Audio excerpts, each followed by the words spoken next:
SHO ने पर्चे का हुक्म दे दिया। एएसआई जावेद को मार्क कर दिया, 25,000 रुपये मांग रहा है। आप अपना ऑर्डर अपने ही थाने में इम्प्लीमेंट नहीं करा सकते तो मेरे ख्याल में एएसआई साहब को बिठा दें अपनी जगह। जावेद एएसआई को लेके इधर आ जाओ। डिले साबित होती है एसएचओ साहब तो आपके एएसआई को गिरफ्तार करूंगा।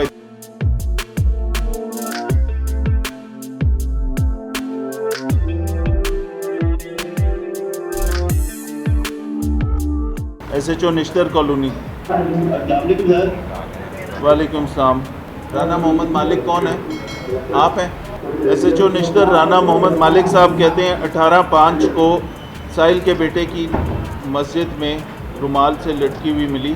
15 पे कॉल की, पुलिस आई, फोरेंसिक टीम आई, शवाहिद इकट्ठे किए, पोस्टमार्टम हुआ, रोजनामचे में रफट हुई। एसएचओ और एएसआई से एफआईआर के लिए रब्ता किया। हर बार ये कहते हैं कि फोरेंसिक के बाद होगी। ठीक है, एफआईआर दर्ज की जाए। पोस्टमार्टम रिपोर्ट आई है सर, पोस्टमार्टम रिपोर्ट आ गई है। उसमें डॉक्टर ने रेफर ही किया पीएम को नहीं बताया कि आपकी पुलिस को सिम्टम नहीं बताया। लेकिन ये मुझे हफ्ते बाद दिन मिले थे तो मैंने कहा सुधीर हम डॉक्टर से पूछे, डॉक्टर यही कह रहे हैं कि पीएम की रिपोर्ट के बाद फाइनल होगा। अगर ये कहते तो मैं भी दे देते। ये किस पे एफआईआर दर्ज कराना चाहते हैं? सर ये कोई नामजद नहीं कह रहे, ये बता रहे मतलब ये उधर का 2 बंदे नक्सल कर रहे हैं। तब वो जो मामूद है तभी उधर का मौजूद था, क्लियर इन्होंने कहा कि ये कौन है। सर जी नाम को भी कराना जा रहे हैं। भाई आप एक इंसान की जान गई है, वालिद को शक है तो मेरे ख्याल में पर्चा दे देना उसमें बेहतर तरीका कार है। आप पर्चा दर्ज कर दें। आगे पोस्टमार्टम की रिपोर्ट आएगी। वो अगर लेबॉर्ट्री ने उन्होंने फोरेंसिक साइंस वालों ने कहा कि जी ये खुदकुशी है तो पर्चा खारिज हो जाएगा। ठीक है, इनका शक दूर हो जाएगा। उतनी देर तक तो इस काम से निकलेंगे। मोहम्मद लतीफ़ जाएँ जी, पर्चा देते हैं। बाद में खारिज हो गया तो वो ज़ाहिर है ठीक, बिल्कुल ठीक। मोहम्मद लतीफ़ एसएचओ काना। साजिद अली। साजिद साहब, ये जो मियाँ बीवी का घरेलू सामान होता है ये खुला के बाद ये तो अदालत सेटल करके देती है। क्या एफआईआर कराई है आप पे? लिबर्टी में क्या दरख्वास्त दी थी आपने? एसपी कैंट से बात कराएं। अस्सलाम वालेकुम एसएचओ काना। वालेकुम सलाम। मोहम्मद लतीफ़ साहब कहते हैं 11/5 को साहिल की मोटरसाइकिल चोरी हुई थी। CD70 चौकी हल्लोकी में दरख्वास्त दी, आज तक कार्रवाई ना हुई। मोटरसाइकिल बरामद करके दी जाए। नहीं, कंप्लाइंस मुझे तो इसकी वजह बताएंगे ना आप। एक तो मोटरसाइकिल बरामद करना AVLS ने करना है, बिल्कुल ठीक है, वो करें। ठीक है, ये अख्तर ASI है जिसका नंबर भी इधर लिखा हुआ है।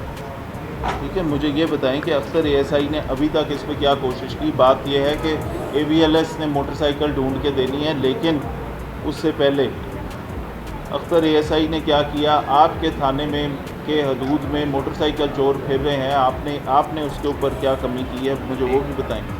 बंदा कौन सा पकड़ के दिया आपने? जी दोबारा बताओ। नहीं, 11/5 को ये जो बाइक चोरी हुई थी इसका क्या हुआ? नहीं, बिल्कुल याद होनी चाहिए आपको। 15 की कॉल चली होगी ना। 15 पे कॉल की क्यों? अभी जाएँ एसएचओ के सामने। एसएचओ साहब आप वीडियो कॉल करें मुझे, जब ये सामने बैठे हों तो मुझे बताएं। ठीक है, कि बंदा ये कहते हैं बाइक बंदा पकड़ लिया था, ये मामला कुछ और है ना। मौके से मोटरसाइकिल चोरी करने वाला बंदा पकड़ लिया तो क्या ये नामजद है? क्या ये इनका जानने वाला है? ये सारी चीज़ निकालें। ये सामने बैठे हों, मुझे कॉल करें। अल्लाह हाफिज़।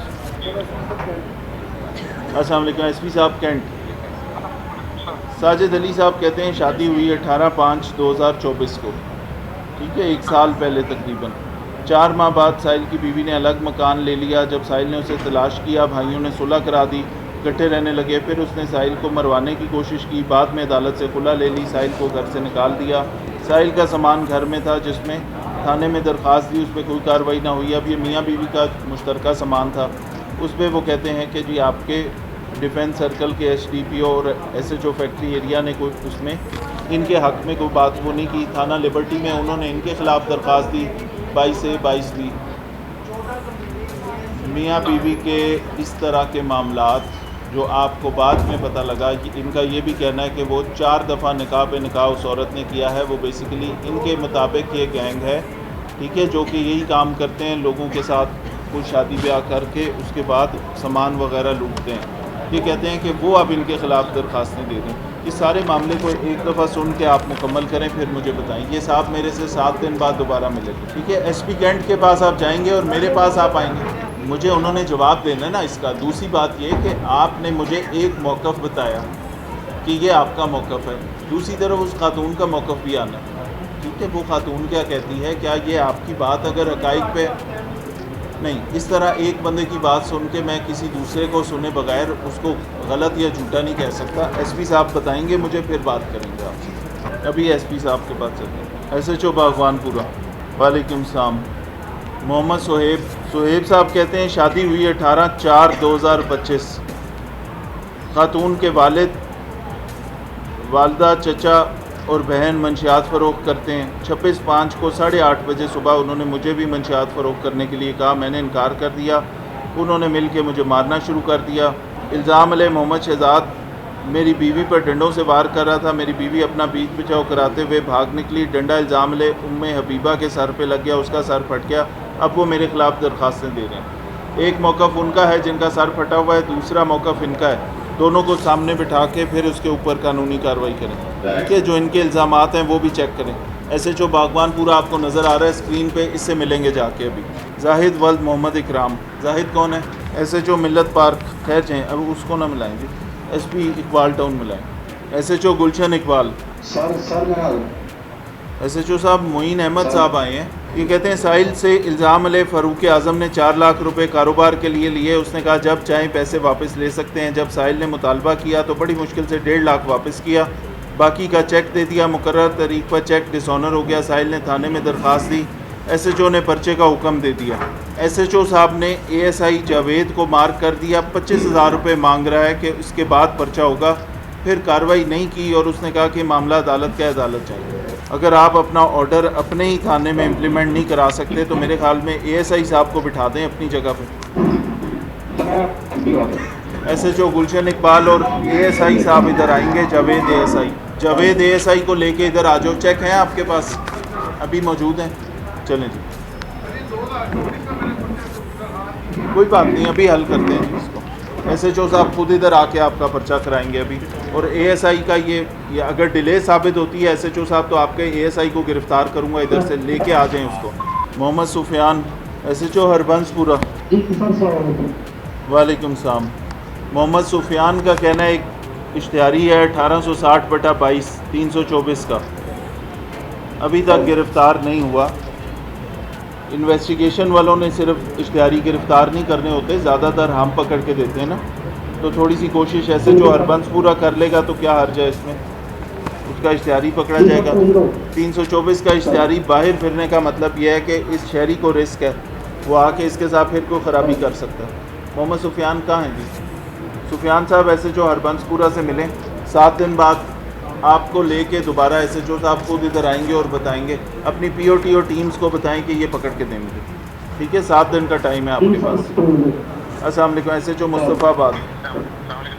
वालेकुम सलाम। मोहम्मद मुर्तज़ा साहब कहते हैं कि साहिल और साहिल की फ़ैमिली का मोहल्लेदारों के साथ लड़ाई झगड़ा हुआ। इल्ज़ाम ले नुमान असलम, फैसल असलम, अवैस वगैरह और उनकी औरतों ने साहिल और साहिल की फ़ैमिली पर तशद्दुद किया। दोनों भाई बेहोश हो गए। 15 पे कॉल की, मेडिकल भी कराया। मेडिकल नाकाबिले दस्तंदाजी आया होगा, इसलिए कोई कार्रवाई ना हुई, ठीक है। उन्होंने अब इनको धमकियां दी कि अगर इसको फॉलो किया, अगर इस पर कोई कार्रवाई की तो हम आपको छोड़ेंगे नहीं। तो आपने 751 में बंद कर दिया, लेकिन अभी इनको उसके बावजूद बाद में भी धमकियां मिली। फिर मेडिकल में डॉक्टर जो दफ़ात लिख के भेजता है हम वो लगा देते हैं। आपका मेडिकल नॉन कॉग्निजेबल आया ना कि इस पर पर्चा नहीं हो सकता, तो फिर पुलिस ने 10751 की एक तरफा उनको बंद किया, आपको नहीं बंद किया। चलें, मुलजमान को भी पकड़ के एक दफ़ा उनका मसला हल करें ना कि वो इनको धमकियां क्यों दे रहे हैं। अगर आपने 10751 की और उसके बाद भी इस शहरी को धमकियां मिल रही हैं तो इसका मतलब है कि वो कार्रवाई नाकाफ़ी थी। ये आज हो जाएगा तो बस ये आज आपके पास आ रहे हैं, अभी करें। Mohammad Jameel north cantt SHO north cantt. वालेकुम सलाम। मोहम्मद जमील साहब कहते हैं इल्ज़ाम लिहान, जमील कौन है जी? ये कहते हैं इल्ज़ाम लिहान से एक मकान 3 मरले का गिरवी लिया 6 लाख रुपए में। इन्होंने बताया बिजली गैस पानी मौजूद है, जबकि ये सहूलियात मकान में नहीं थी। इन्होंने उसे कहा पैसे वापस कर दें ना, वो आप पैसे वापस नहीं कर रहे, मुसलसल टाल मटोल कर रहे हैं। पहले इन्होंने मकान ये सारी सहूलियात के समेत बात करके लिया था ना। आपके पास इसका लिखी पढ़ी कोई चीज़ है, वो स्टाम्प पेपर और वो सारी चीज़ें हैं, ठीक है। अगर वहाँ पे ये चीज़ें नहीं हैं, पहले भी ये बात हुई, उन्होंने कहा कि वो 10 दिन उसने पानी दिया है, फिर उसके बाद वो बंद कर दी। तो अब इसने पैसे दिए हैं ना, इसके पैसे वापस मिलने चाहिए या वो चीज़ें इसको मिलनी चाहिए। SHO south cantt mike unmute करें। जमालुद्दीन साहब बुज़ुर्ग आदमी है, कहते हैं इल्ज़ाम ले उमर दीन को 2 क्रेनें 75 लाख रुपए में ख़रीद के दी। मायदा तय पाया कि हर महीना क्रेन का रेंट 1,70,000 रुपये अदा करेगा, जो उसने 1 साल तक अदा किया। 16/11 को इनका बेटा फौत हो गया। इन्होंने कहा कि 2.5 साल का किराया 51 लाख रुपये हो गया, वो भी दें और क्रेनें भी वापस कर दें ताकि साहिल के बेटे की औलाद की कफ़ालत हो सके। उसने क्रेनें वापस करने से इनकार कर दिया, ना रकम दे रहा है ना क्रेनें दे रहा है। ये चेक करें कि इनके मामलात क्या तय हुए थे, कागजी दस्तावेजी सबूत क्या है इनके पास। ठीक है, बेटे की वफ़ात हो गई, अब कोई बंदा उसकी चीज़ों के ऊपर काबिज़ बैठा हुआ है। आप इससे मिलेंगे, ऐसे जो हेयर आपको नज़र आ रहा है स्क्रीन पे, इससे मिलना है, ये ख़ुद आपका मसला हल करेगा, मुझे जवाब देगा इसका। ठीक है। मोहम्मद सलमान SHO हडियारा। वालेकुम सलाम। मोहम्मद सलमान साहब कहते हैं 14/4/2024 एक फार्म हाउस किराए पे लिया, 2,25,000 रुपये अदा किए, अपना सामान ला के फार्म हाउस में रख लिया। 25/9 को फार्म हाउस के मालिक नासिर भट्ट ने मुलाजमान के हमरा साहिल की गैर मौजूदगी में ताले तोड़े फार्म हाउस पर वापस कब्ज़ा कर लिया। साहिल ने इंजामले को फ़ोन किया, उसने कहा मैं आपको किराए पे नहीं देना चाहता। साहिल के इसरार पर उसने साहिल को होटल बुलाया जहाँ पे इल्ज़ाम-ए वकील और नया किराएदार मौजूद था। उसने कहा हम आपको 9,10,000 रुपये 14 जनवरी 2025 को देंगे। साहिल ने थाने में दरख्वास्त दी, वहाँ खलील ऐसा ही दबाव डालता रहा कि मायदा ख़त्म कर लो वरना मुख्तलिफ FIR में मुलव्वस कर दूँगा। हाँ जी, ये क्या मामला है जी? सर चेक कर लेते हैं सर, ये मेरे पहले का सर, मुझे नहीं मेरी सर। आपसे पहले का है, पिछले साल का है, बिल्कुल ठीक बात है। सर ये चेक कर लेता हूँ सर। अब आप खुद सुनेंगे और फिर मुझे बताएंगे। ठीक है। सर इनका क्या क्लेम है, ये क्या कहते हैं 2,25,000 दिए, 9,10,000 उन्होंने किस चीज़ के देने थे? क्या वो सामान समेत थे? उन्होंने आगे बगैर नोटिस दिए इनके मकान पे ये कब्ज़ा कैसे किया जबकि वो इनको दे चुके थे? सर मैं चेक कर लेता हूँ सर।